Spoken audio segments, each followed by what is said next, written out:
Wahyu pasal 15, hari Selasa tanggal 11 Agustus 2026. Nyanyian mereka yang menang.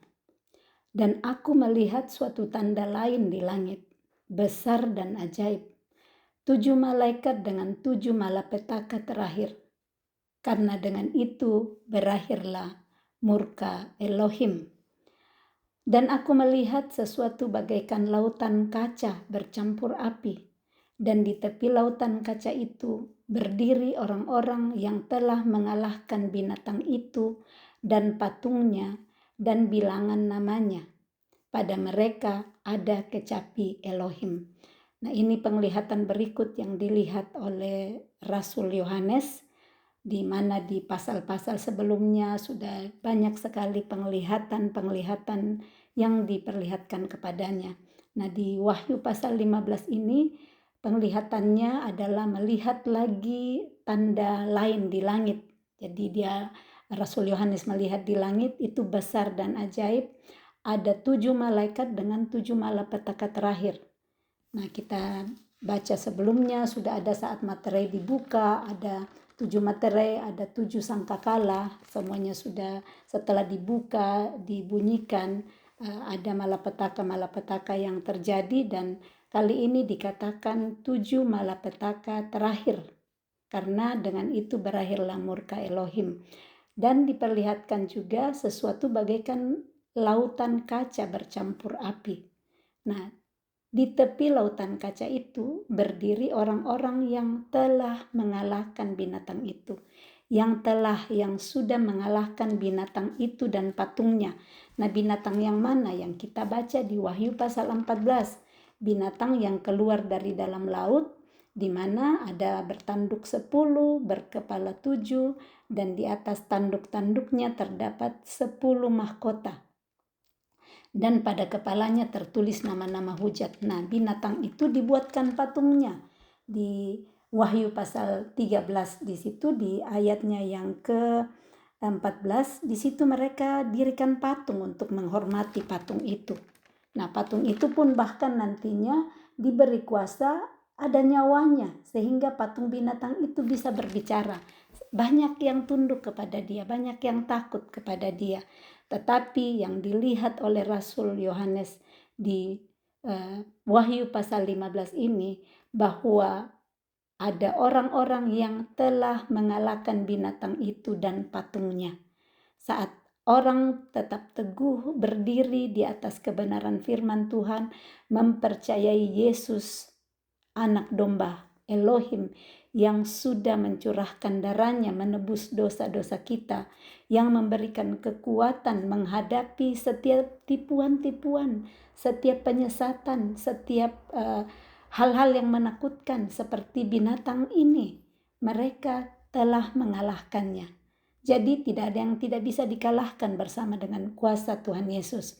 Dan binatang ini pun yang kelihatannya punya kuasa, sanggup dikalahkan oleh orang-orang yang pada akhirnya dilihat oleh Rasul Yohanes ini berdiri. Dia kalahkan, mereka ini semua mengalahkan binatang itu dan patungnya dan bilangan namanya. Pada mereka ada kecapi Allah. Pada orang-orang yang berdiri di tepi lautan kaca itu diberi kecapi. Kecapi itu alat memuji Tuhan. Dan masing-masing mereka punya kecapi itu. Dan mereka menyanyikan nyanyian Musa, hamba Elohim, dan nyanyian anak domba. Jadi mereka tidak cuma berdiri pegang kecapi, tetapi mereka menyanyikan nyanyian daripada Musa, nyanyian hamba Elohim, nyanyian anak domba. Bunyinya, besar dan ajaib segala pekerjaanmu, ya Tuhan Elohim yang maha kuasa, adil dan benar segala jalanmu, ya Raja segala raja. Memuji Tuhan karena mereka menyaksikan bagaimana besar dan ajaib segala pekerjaannya. Kita lihat dalam hidup kita pun betapa besar dan ajaib segala pekerjaannya dalam hidup kita.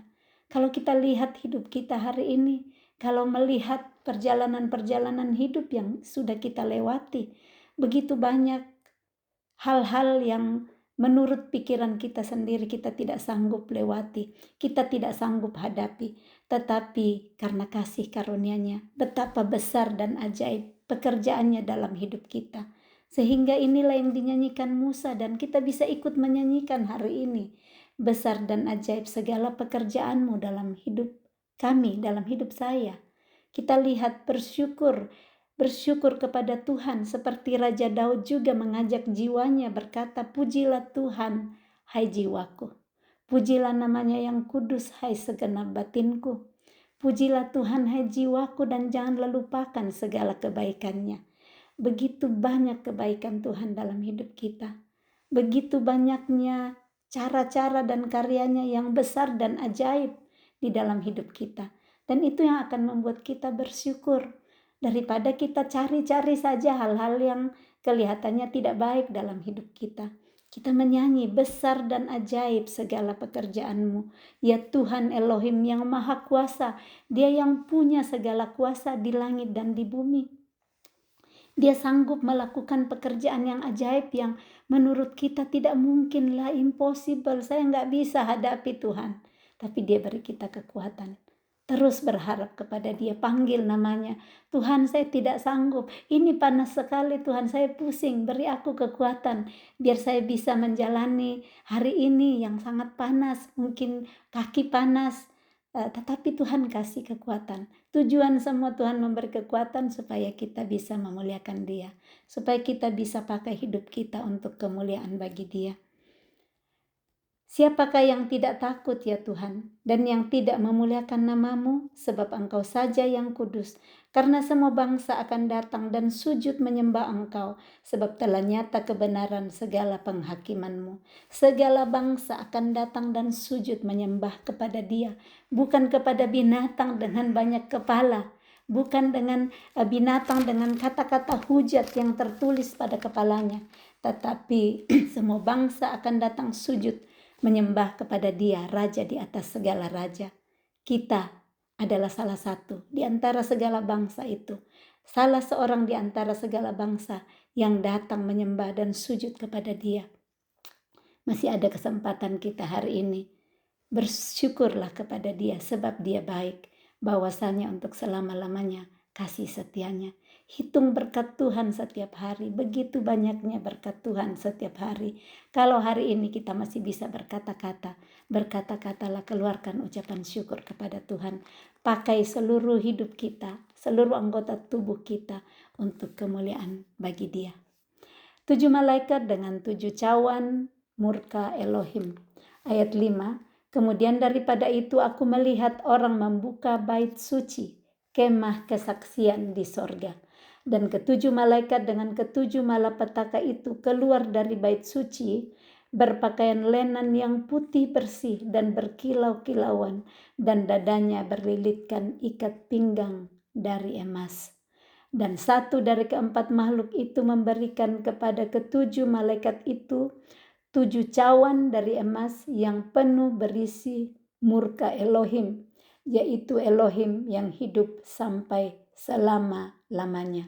Jadi dari penglihatan berikutnya di mana Rasul Yohanes melihat orang membuka bait suci, kemah kesaksian di surga. Jadi pastinya di surga nanti ada bait suci, ada kemah kesaksian, dan ada malaikat. Ketujuh malaikat yang dilihat sebelumnya itu ada 7 keluar dari bait suci, diperlihatkan dengan pakaian yang lenan putih, berkilau-kilauan dan bersih, dadanya berlilitkan ikat pinggang dari emas. Nah, satu dari keempat makhluk yang kita sudah baca di pasal sebelumnya, keempat makhluk yang mempunyai banyak mata itu ya, yang berbeda-beda bentuknya, ada 4 bentuk wajahnya itu.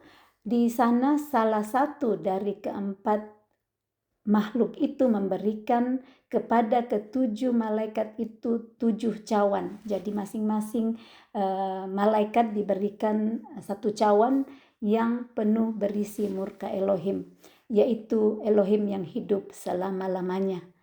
Dan bait suci itu dipenuhi asap karena kemuliaan Elohim dan karena kuasanya. Dan seorang pun tidak dapat memasuki bait suci itu sebelum berakhir ketujuh malapetaka dari ketujuh malaikat itu. Ada penglihatan-penglihatan yang dilihat seperti itu yang belum terjadi tetapi sudah diperlihatkan kepada Rasul Yohanes. Kita yang membaca hari ini, Roh Kudus kiranya memberikan pengertian kepada kita apa maksud firman Tuhan ini disampaikan, supaya kita lihat yang namanya murka, kemarahan, murka. Jadi biasanya kita cuman kenal, kita bilang Allah adalah kasih, Elohim adalah kasih, tetapi ada juga murka dari Elohim. Murka kalau kita tidak taat kepada Dia.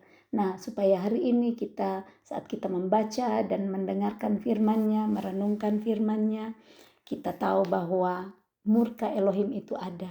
Dia adalah Elohim yang penuh kasih, tetapi Dia juga adil, supaya kita tahu mempersiapkan diri, berhati-hati, terus takut akan Dia, bertobat kalau kita lihat ada hal-hal yang tidak seturut dengan kehendak-Nya yang kita lakukan. Roh Kudus memberi pengertian, Roh Kudus mengajarkan kita supaya kita bertindak terus-menerus seturut dengan kehendak-Nya. Dia yang menolong kita untuk menghidupinya. Sekalipun kadang kita bilang susah sekali, berat sekali, tetapi Dia sudah berjanji di firman-Nya 1 Yohanes 5 ayat 3. Perintah-perintahnya tidak berat. Saat kita mengikuti perintah-perintahnya, maka kita dikasihi oleh Dia. Murka Elohim tidak akan turun ke atas kita saat kita terus berjalan mengikuti segala perintah dan kehendak-Nya. Amin. Dalam kasih Tuhan Yesus memberkati. Shalom.